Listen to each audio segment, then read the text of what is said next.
Welcome to the St. Anselm College Concussions Educational Module for Coaches. A concussion is a mild traumatic brain injury from contact to the head or a hit to another part of the body that transmits force to the head. In the event that an athlete sustains a concussion, they may feel headache, fatigue, nausea or vomiting, double or blurry vision, sensitivity to light or noise, feeling sluggish or slowed down, feeling foggy, having problems concentrating or remembering, or changes in mood such as irritability, sadness, nervous, or anxious. If you suspect that an athlete has sustained a concussion, you may see a loss of consciousness for any amount of time. They appear dazed or stunned, unsure about game, score, or opponents, confused, forgetful, have difficulty remembering, move clumsily, have balance problems, personality changes, and respond slowly to questions.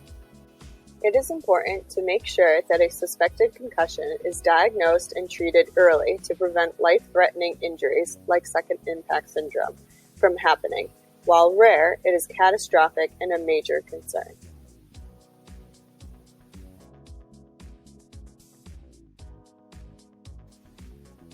All incoming athletes are required to have baseline neuropsychological testing before they are allowed to participate. This includes the impact test, best balance test, and SCAT-5 test. The impact test is a computerized test that measures concentration, memory, visual, and verbal problem solving. This test takes about 30 to 45 minutes to complete and can detect faking bad or trying to get bad results on baseline testing. Athletes may be asked to retake it if it appears they were not trying. The BEST test, also known as the Balance Error Scoring System, is when an athlete holds 6 different positions for 20 seconds each, with their eyes closed and hands on their hips. Scores are based on the amount of times they lose their balance.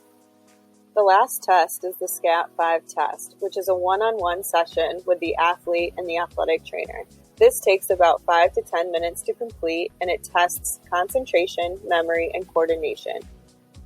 If you think your athlete has sustained a concussion in the absence of an athletic trainer, recognize, remove, and refer.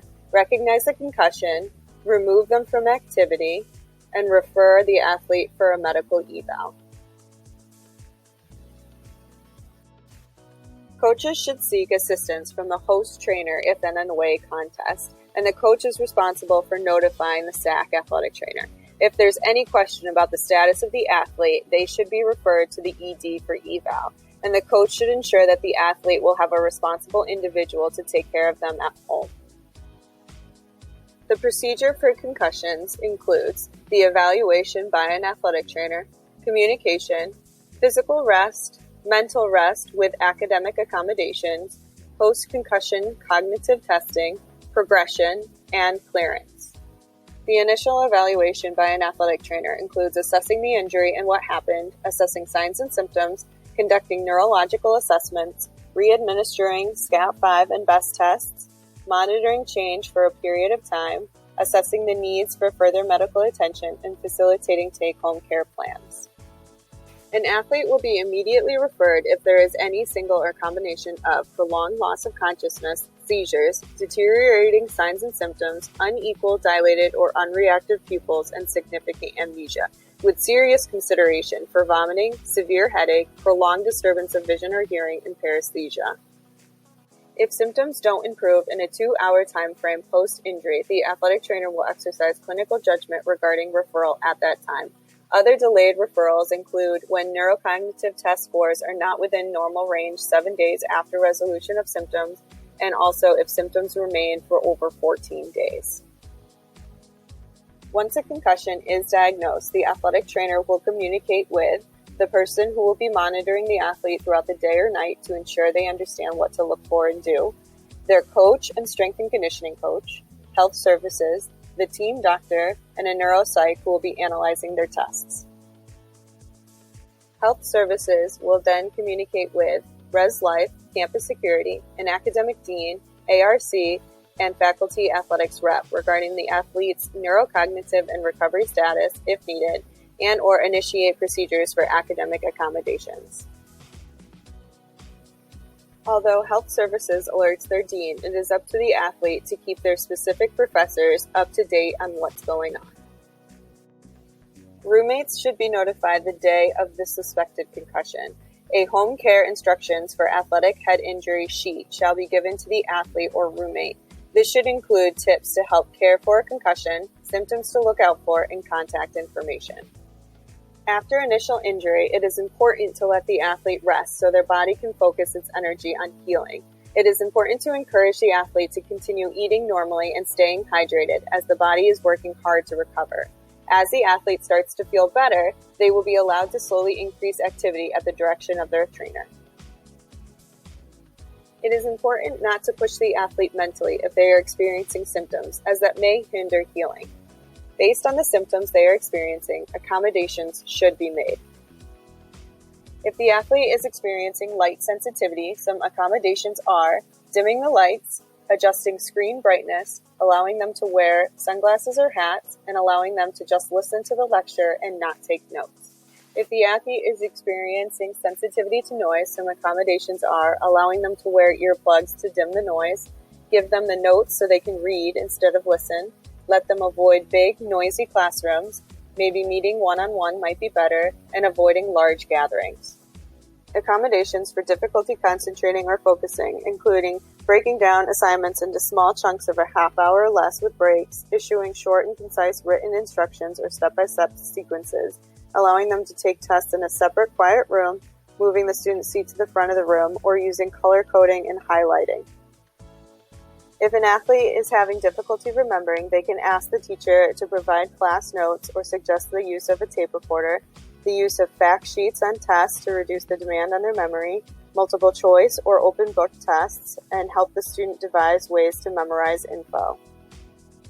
If the athlete is having difficulty organizing or with time management, you can encourage and assist with the use of a planner, use to-do lists and checklists, use diagrams, timelines, and charts to organize information and projects, and check the student's comprehension of directions and allow them to repeat the information in their own words. A SCAT-5 and BEST test will be issued immediately after injury and again as needed throughout recovery. The impact test will be within 24 to 72 hours after injury, once asymptomatic for 24 hours, and again after moderate exertion. Each impact test is evaluated by our off-site neuropsych and compared to baseline. Throughout their recovery, the athlete will check in daily with their athletic trainer on how they are feeling. Based on symptoms, the athletic trainer will develop recommendations for academics, socialization, and physical activity. Once the athlete has been symptom-free for 24 hours, they will take the impact test again. The athlete will then be able to increase activity, mentally, physically, and socially based on how they feel, and they will continue to check in daily with their trainer and adjust accordingly. Academic progressions should start with no class when symptoms are too high. When symptoms start to subside, they can add small amounts of time for easy work. Then partial academics might be one class a day, should be allowed to sit in the back of the class if they need to leave, prioritize work that needs to be done, and make accommodations based on symptoms. Full academics with accommodations is increasing back into classes. Continue to limit the busy work, but can gradually increase the amount of work they do. Limit to one test a day max and continue specific accommodations. Full academics with no accommodations is when they no longer have symptoms. Construct a plan to help them with missed work. The athlete will only start a physical activity progression once they are asymptomatic, they are back to baseline on neurological testing, and they have been able to increase back into academics. The physical activity progression includes light activities of daily living, light aerobic exercise, sports-specific training, non-contact training drills, and full contact training.